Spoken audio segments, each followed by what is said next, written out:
waxaa aad isku soo taraya faahfaalooyin muujinaya dib-dhac ballaaran oo ku yimid dhaqaalaha, tayeenta ciidanka iyo siyaasadda arrimaha dibadda ee Soomaaliya. Saddexdan arrimood oo ahaa qodobada u muhiimsan ee maamulka madaxweyne Farmaajo iyo taageerayaashiisa ay mar walba ku faanaan ayaa u muuqda hal bacal lagu lisay.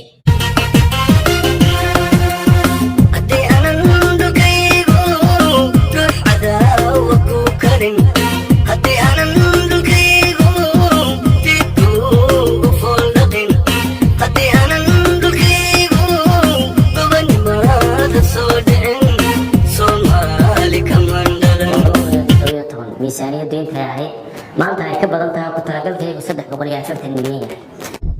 dib u dhiska ciidanka xoogga dalka Soomaaliyeed, dardargelinta iyo kamiro dhalinta amniga dalka, horumarinta iyo sugidda dhammaan mas'uuliyaddii ciidanka xoogga dalka Soomaaliyeed saarneeday.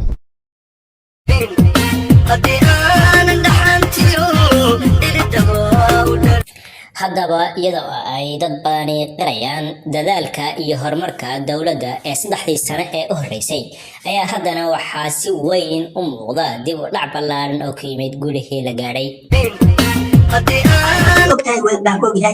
waxaa soo dhani way soo dhammaadeen December January bay ku soo dhammaadeen marka maanta sagxadda ayaa runtii ku soconayd. haddaba dhaqaalo la'aanta soo wajahday Soomaaliya sida uu wasiir Beele sheegay iyo kala qaybsanaanta ciidanka oo gaadhay heer dagaal uu ku dhex maro magaalada Muqdisho ayay dad badan isweydiinayaan dadaalkii Farmaajo ma noqday hal bacal lagu lisay.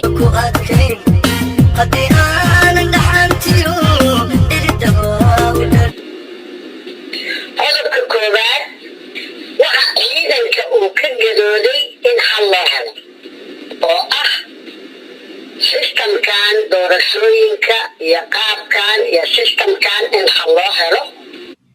sidoo kale waxaan marnaba qarsooneyn hoos u dhaca ballaaran ee ku yimid taageerada beesha caalamku u hayso Soomaaliya iyadoo wasiir Beele uu sheegay in lacagihii soo gaari jiray dowladda Soomaaliya laga joojiyay muddo aba. haddaba maxaa isbedelay? muuqda waxaa lagu soo koobi karaa 3 qodob.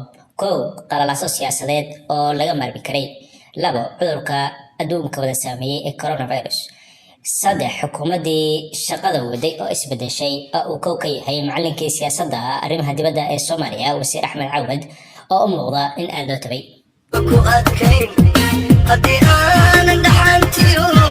fadlan subscribe iyo like